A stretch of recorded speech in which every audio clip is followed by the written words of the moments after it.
Hello everyone and welcome to A Slice of My Life. You know, it is the Celurion Prime. Now Markus, Molitor, I'm sorry if I'm butchering your name. I'll just call him Markus because it's easier this way and I won't step on any tails, I guess. Markus reached out to me and asked me if I would be interested in reviewing his spinner, which is the Celurion Prime. And here we have it, so let's crack this thing open right away.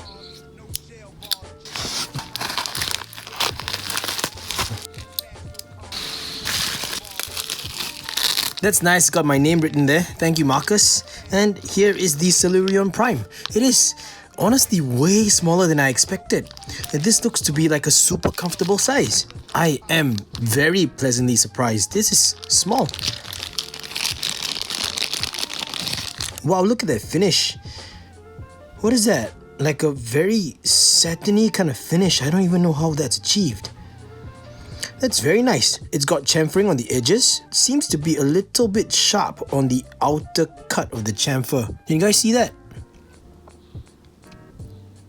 And the edge right there is a little bit sharp. But that, I think, is the result of very, very sharp tooling and very precise machining, of course. It doesn't seem to be biting. That is very, very pronounced. But it is chamfered all around and it feels really good. Very interesting. I really wasn't expecting this finish at all. Very cool. Just for reference everyone, this is a stone washed finish versus the finish on the Celurion Prime. I don't even know what to call this. It's not even machined. I don't know. There is a machining mark right here though. But so cool. And since we're at it, might as well just bring in the stubby. And you can see that it is slightly bigger than the stubby, just ever slightly taller. Bigger is not the word, it's taller. But in terms of its width, it is narrower than a stubby, but very much more thicker. So before we give it a spin, as always, let's check out the bearing retention system, and the buttons seem to be on tight. Wow, those buttons were on tight. Unscrewing them reveals... Oh, I see a washer. That's interesting, a washer dropped right out. Doesn't seem to want to come out though.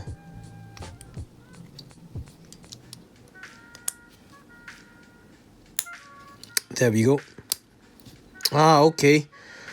So another washer, so it requires washers on each side. Interesting, it looks like it's one of those kind of buttons where, you know, two halves are the same and they're held together by a set screw. But the fact that it uses washers tells me that this is actually way smaller than a bearing. Oh, it's just perfectly fit for a bearing. I see. So it requires some kind of a lip to rest on the inner race of the bearing itself, but you guys can see it's a press fit R188 bearing that looks to be glued in because you can see some glue residue on the side right here. Very nice. These look to be somewhat like SBV2 bearings. So I'm going to, okay, you know what, I'll just try popping the buttons on without the washers. Now I can already hear the buttons scraping against the frame. A little bit risky. Let's see how, once bearing play comes in, it's going to scratch the frame. Let's see what we can do.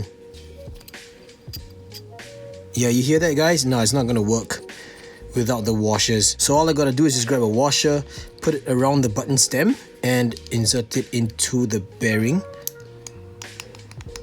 Like so. Tolerances are pretty darn tight. Then grab the next washer, put it around the other half of the button and install it. Then tighten it down and let's give it a spin. Very nice. Oh wow, this is spinning really, really smooth.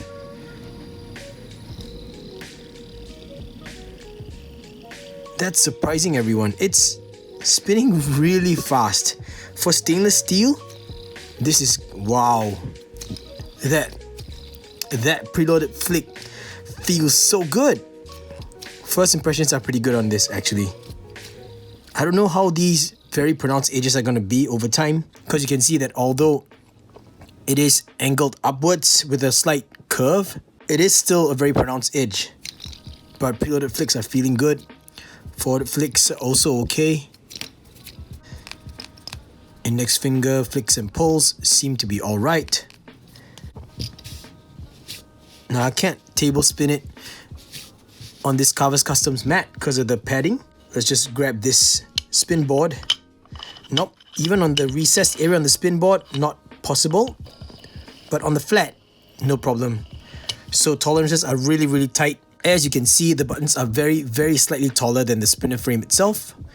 So tolerances are pretty darn tight. But so far the spin is good. The buttons feel comfortable. Everything looks like they fit nicely.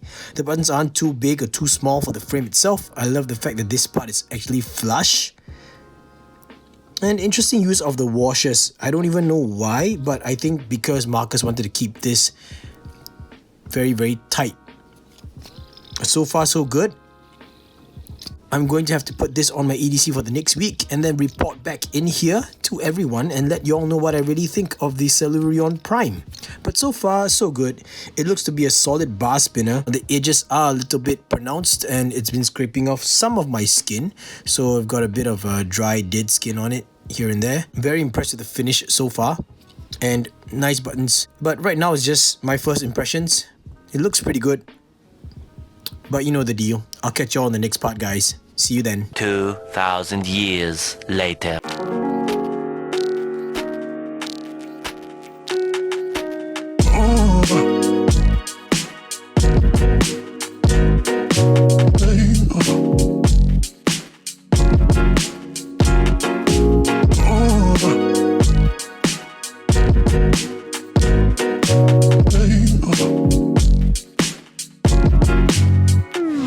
We are at a place called the Park Bench Deli, and Emma has decided to bring me here for dinner on a Friday because she wants me to try out the grilled cheese sandwich. So thank you.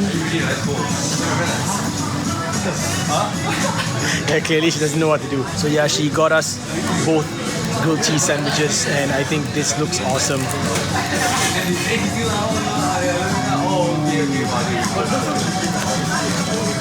It's called a cheese toasty. Cheese toasty? Yeah. And then it comes with tomato soup. Not gonna talk so much anymore. I'm just gonna enjoy the rest of my dinner date and of course dig in. And it's all thanks to her because yeah, I know it looks a bit weird to you guys that I don't have a cat, right? I have to dress up nicely and everything. It's a date. Come on, it's a date. And of course I got the Celurion Prime with me today as well. Okay, bye. Cheese toasty because he's Catholic and can't eat meat. On Fridays. Yeah. Thank you.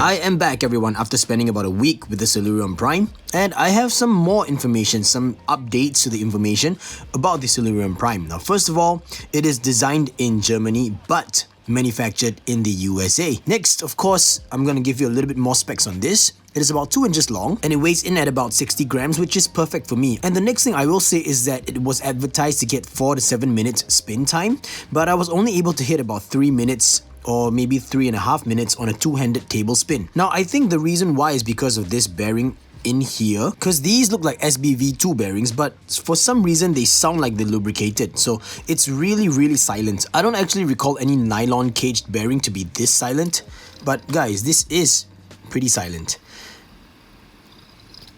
Also, it was going on pre-order at the Celurion EDC website, which is celurionedc.com. I'll put links in the video description down below. It was going for about 55 USD. Now, I think that there was a short period of time when Markus was selling seconds that had wobbles and no buttons and no bearings for about $17, and that's a really good deal, only if you're able to accept the fact that it's going to have a wobble on it. I mean, it's seconds for a reason, right? Now, next is the finish. I spoke to Markus about the finish, and he told me that this is actually a very, very fine kind of media blasting. I mean, up here you could still see some of the machining marks, but it's really smooth to the touch, and this is really surprising. Like, I really dig this finish, and I wish more spinners had this finishing option. Like, this is just so nice. Like, it gives it sort of a matte, very solid looking kind of a reflection when you spin, and I really dig that a lot. Like, this is something that sets this spinner apart from the others. But what are my impressions, guys? My impressions have started to change quite a bit over time, and the main impression that changed is that these edges, at first I thought they would be more acceptable. Now they are feeling kind of sharp. Over extended periods of use, I realized that it's starting to scrape my skin off.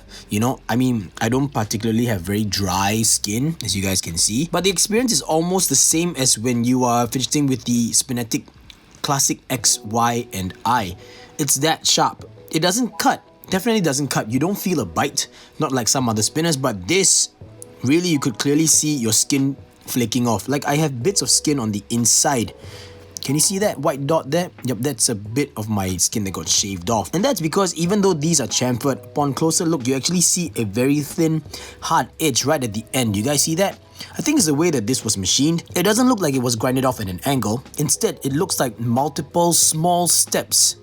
I'm trying to get the reflection so that you guys can see that fine lines in between. Hopefully this helps. Yeah, so it looks like it was just, you know, many layers and steps, and right at the end, the last step is sticking out just by a hair, and that results in this line over here, that sharp edge that you feel. So it's not big enough an edge that actually bites you, but it's big enough an edge that scrapes off your skin. So that's something that became a detractor over time for me. And if I didn't spend enough time with this, I probably wouldn't have felt that. However, I would like to say that this is only apparent on one side. You can see it on this side, the entire spinner frame has it all over.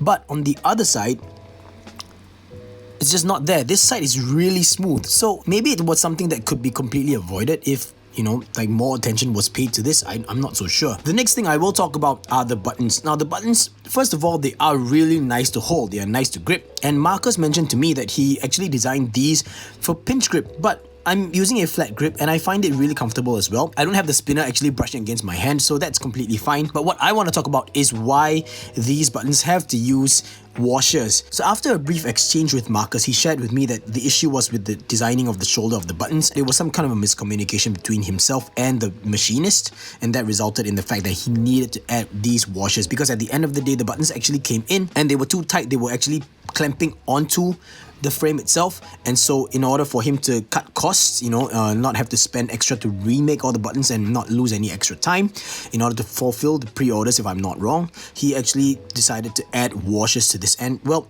it works in this situation. The only thing is that these buttons are now so tight that they don't fit every other spinner.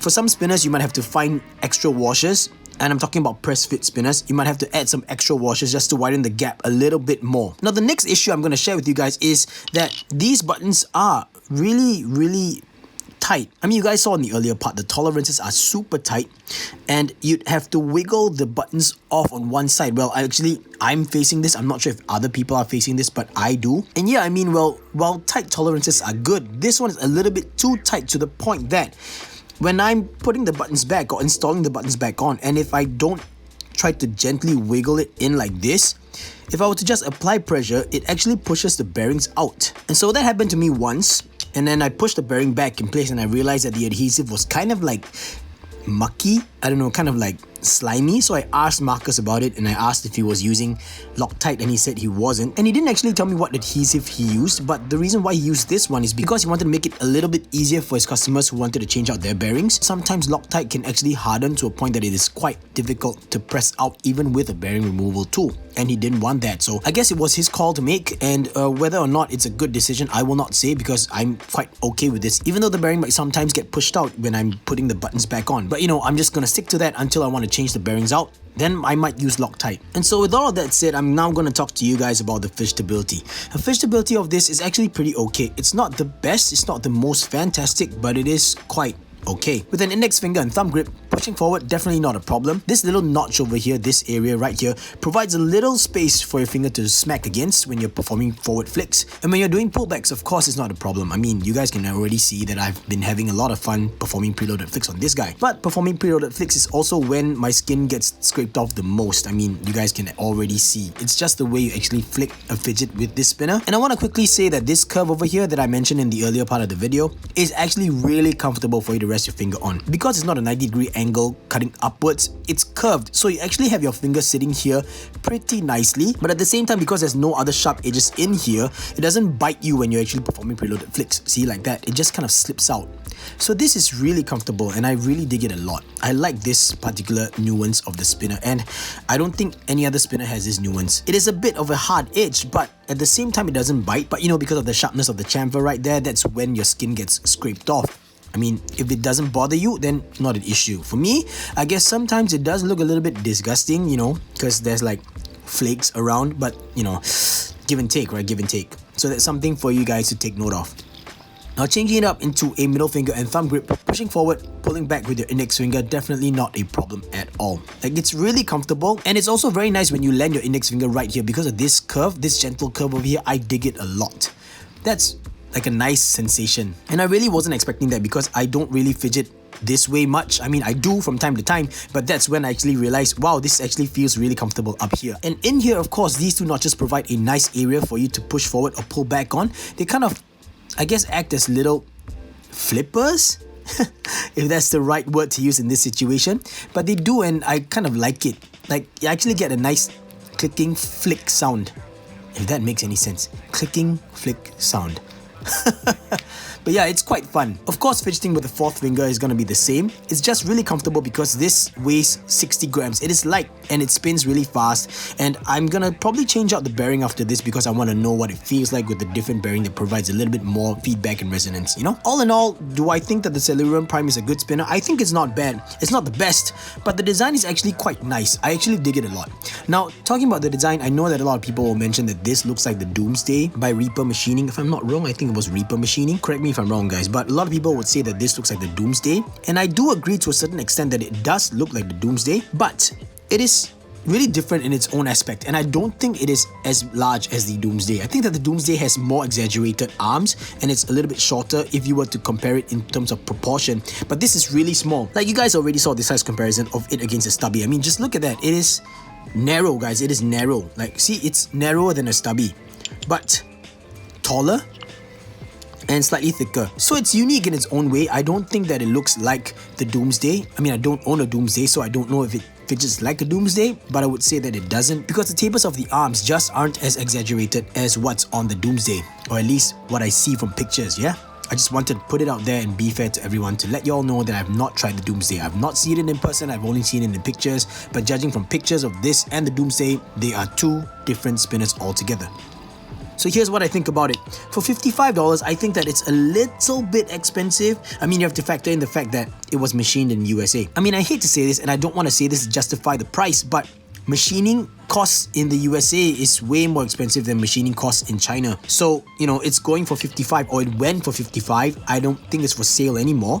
I think Markus just completely stopped production of this because I think it was more like a love project. He just wanted to make a spinner just for fun, just to see how things went, and I believe that he was selling it very close to cost price. I might be completely wrong, please don't take my word for it, but Markus has made a video where he actually talks a lot about the history and his thought process and why this was made in the first place, and I will link that in the video description down below, but it is a Facebook video, so make sure that you have a Facebook account before you actually try and watch that video, okay?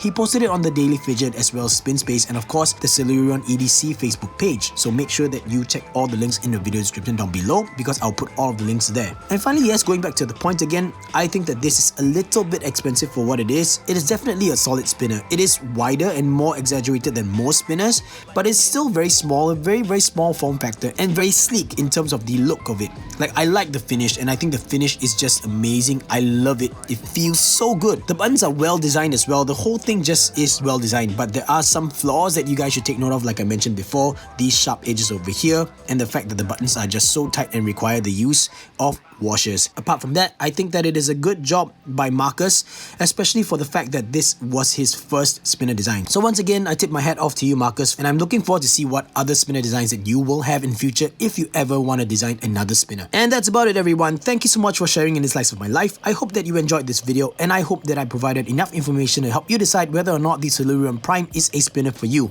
if you're able to procure it. I think that you might be able to find some on the seconds market. Not so sure. Yep. And I will catch you all in the next slice of my life, everyone. Gaga Boost.